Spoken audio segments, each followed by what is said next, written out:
If you ever find yourself lost in the woods, remember this: not every path leads back. Some trails exist to swallow those who walk them. This is the final journal of a photographer who vanished in a forest that traps its visitors. I should have turned back the moment my compass failed. I was deep in Black Hollow Forest, a stretch of wilderness that locals refuse to talk about. It wasn't marked on most maps, and when I asked around, the responses were always the same: shrugged shoulders, uneasy glances, muttered warnings to stay on the main trails. But that was exactly why I came. As a freelance photographer, I made my living off of stories, and Black Hollow had a legend worth chasing. The tale was always vague, always shifting depending on who told it. Some said the forest was cursed, swallowing travelers who wandered too far. Others whispered about strange lights flickering between the trees, or a distant hum that made people forget how to leave. But the most unsettling stories were the ones about people seeing themselves in the woods, a glimpse of a face in the brush, identical to their own, staring back before vanishing into the dark. Of course, I didn't believe any of it. I thought it was just another backwoods ghost story, the kind that grew legs over generations. But what did interest me was a rumor that circulated in online forums, a hidden place, deep within Black Hollow, where something unnatural grew. The descriptions varied. Some said it was a clearing where the trees twisted impossibly, their trunks spiraling into the sky like frozen whirlpools. Others claimed it was a structure, a ruin that shouldn't exist in this part of the country. A few even mentioned a tree that bled when cut. All myths, probably, but myths made great photographs. Armed with my camera, a backpack full of supplies, and a GPS, I hiked off the main trail, pushing into the denser part of the forest. The first few hours were uneventful, just endless trees, the crunch of leaves underfoot, the occasional snap of a distant branch. But then, small oddities began to surface. First, my compass started spinning. I tapped it, shook it, even reset it, but the needle whirled aimlessly, refusing to settle. Then, my GPS lost signal. That was strange, but not impossible. I figured I'd just gone deeper than expected. I still had a good sense of direction, or so I thought. But when I tried to retrace my steps, I couldn't find the trail. I walked for another hour, frustration turning to unease. No matter which way I went, the landscape felt wrong: the same moss-covered log, the same gnarled tree, repeating like a broken record. At first, I chalked it up to paranoia. The forest was playing tricks on me. Then I saw the footprints, mine. They were unmistakable, deep impressions in the soft earth, leading in a circle. I had been walking in loops. I stopped, my pulse hammering. The air felt thick, pressing against my skin like static before a storm. And then I noticed something even worse. The light was fading too fast. I checked my watch. It wasn't even 4 p.m., but the sun was already dipping below the tree line, shadows stretching unnaturally long. My stomach clenched. Time felt off, slipping through my fingers. I had to find shelter. Panic gnawed at the edges of my mind, but I pushed it down and started walking, this time in a straight line, marking trees with my knife as I went. My boots crunched through undergrowth, the sound sharp in the eerie stillness. Then, in the dimming light, I saw something ahead. A structure. It shouldn't have been there. My breath hitched. The locals were right. There was something hidden deep in Black Hollow, and I had just found it. I approached cautiously, heart pounding. The structure was old, its walls half swallowed by creeping vines and moss. It wasn't a cabin or a hunting lodge, nothing so mundane. The architecture was wrong, like something ancient and forgotten, built before people had any business being here. I lifted my camera and snapped a few photos. The dim light made it difficult to capture, but I could make out the twisting carvings etched into the walls.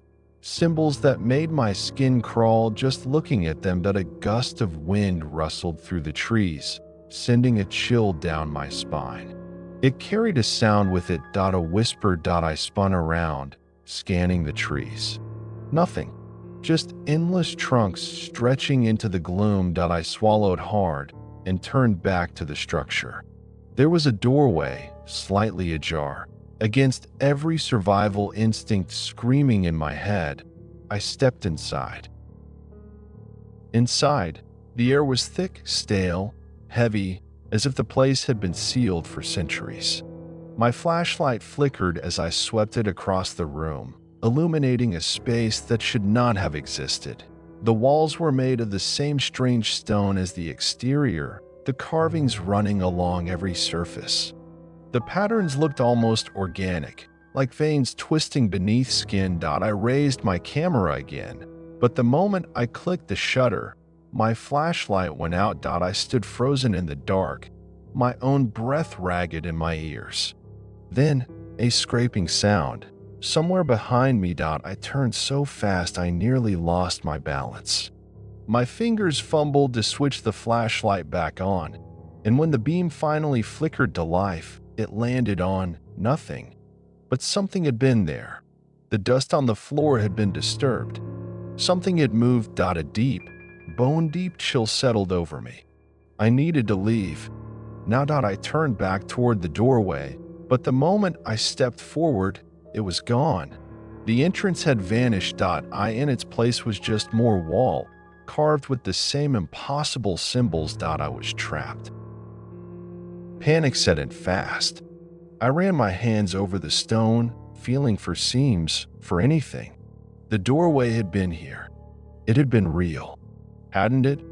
I turned, scanning the room. There had to be another exit. But the space was different now. The walls seemed closer, the air pressing against me like a living thing. Then I heard it. Footsteps, not mine. They came from the other side of the room, slow and deliberate. I swung my flashlight in that direction, and for a split second, I thought I saw something move, a shadow shifting just beyond the edge of the beam. Then, a whisper, "You're not supposed to be here." The voice was my own. I staggered back, my breath coming in ragged gasps. My pulse thundered in my ears as I turned, searching for any way out, and then I saw it. A door. It hadn't been there before, but I didn't care. I ran. I burst through the doorway and into the open, except it wasn't open at all. I wasn't outside. I was in another room. The same symbols, the same walls, the same stale air. I hadn't escaped. I had gone deeper. I don't remember how long I ran. The rooms blurred together. Endless doorways, identical carvings, twisting hallways that led nowhere. My flashlight flickered as I stumbled through the dark, my breath coming in ragged gasps. I couldn't stop. Something was behind me. I didn't see it, but I felt it. The air had changed, thick with pressure, like standing too close to an unseen predator. My own footsteps echoed wrong, like they weren't just mine. And then, a door. I lunged for it, slamming through, and fell forward into cold earth. I was outside. Or at least, I thought I was. The trees loomed around me, impossibly tall, their branches twisting in ways that hurt to look at. The air smelled different, damp, stale, electric. But my hands shook as I checked my watch. It was past midnight. That wasn't possible. I had entered the ruins in the late afternoon. At most, I had been inside for an hour. But the sky above me was pitch black, the stars distant and wrong. I felt for my backpack. Still there. My camera.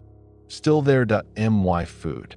Gone. The wrappers were still in my bag, but the food itself was missing. Like I had already eaten it. I clenched my teeth, forcing down the rising panic. Stay logical. Think that I needed to get out of this forest. But as I turned, something changed. The trees had moved. Not in the wind. They had physically shifted, The clearing I had just stepped into was different now. The path I had taken completely gone, and somewhere in the distance, I heard footsteps. Not an animal. Something walking, something that knew I was here. I walked, then I ran, then I walked again when my body refused to keep up. I was starving. I don't know how much time passed. My watch was useless now. Maybe hours. Maybe days. At some point, I realized something else. I hadn't seen the moon since I got out of the ruins. The sky above was filled with stars, but no moon. No clouds. Just a deep, endless blackness stretching forever. And still, I heard it. That slow, steady crunch of footsteps, not always behind me. Sometimes ahead, sometimes to my left, sometimes right next to me. I never saw anything, but I knew it was watching me. And the worst part, I was starting to forget why I came here. I don't know when I stopped trying to find the trail. At some point, it didn't matter anymore. I was too weak to run. My body ached from exhaustion. My stomach had given up on hunger and settled into a dull, hollow emptiness. My tongue felt dry, cracked. Every step I took felt wrong, as if the ground beneath me shifted just slightly when I wasn't looking. And still, the footsteps followed. I had tried to fight it. Tried everything. I marked trees with my knife. The marks disappeared. I dropped my camera's memory card. It reappeared in my pocket. I turned and walked in a straight line for hours, only to end up right where I started. The forest wasn't real. Or worse, it was more real than I was. I sat against a tree, too tired to move. My fingers trembled as I lifted my camera, switching to video mode. I don't know why I did it. Maybe I wanted someone to find it. Maybe I needed proof that I had existed. The screen flickered as I pressed record. If anyone finds this, my name is... I stopped. My name. For a long moment, my mind was blank. I tried again. I came here to take pictures, to find something. I don't know what anymore. The trees stretched high around me, their branches curling like skeletal fingers. The forest doesn't let you go. It changes things. I swallowed hard. I don't think I'm alone out here. Something shifted in the distance. I lowered the camera. For the first time, I saw it. A shape. Tall. Wrong. It wasn't walking. It was waiting. I don't remember dropping the camera. I don't remember standing. I just remember running. The forest moved around me as I ran, trees stretching, twisting, closing off paths that hadn't been there seconds before. I kept moving. And then, just ahead, a clearing. I stumbled forward, lungs burning, heart hammering. The ground sloped downward, leading to a riverbank, and their footprints, not mine. Fresh, leading away. A way out. I forced my legs to move, nearly collapsing as I reached the river's edge. My breath hitched in my throat. The water wasn't moving. The river looked real, but it was frozen in place, like a photograph. No ripples, no sound, like time had stopped. And in the reflection, I saw myself. Or at least, I saw something that looked like me. It smiled. I turned to run, but I was already too late. Something grabbed my wrist. I tried to scream, but the sound never left my throat. The world around me collapsed into blackness, and then nothing. Days later, a group of hikers found a camera, half buried in the dirt. The last video was only a few minutes long. It showed a man, exhausted, terrified, muttering into the lens. And at the very end, just before the footage cut to static, a shadow moved behind him. The man in the video has never been identified.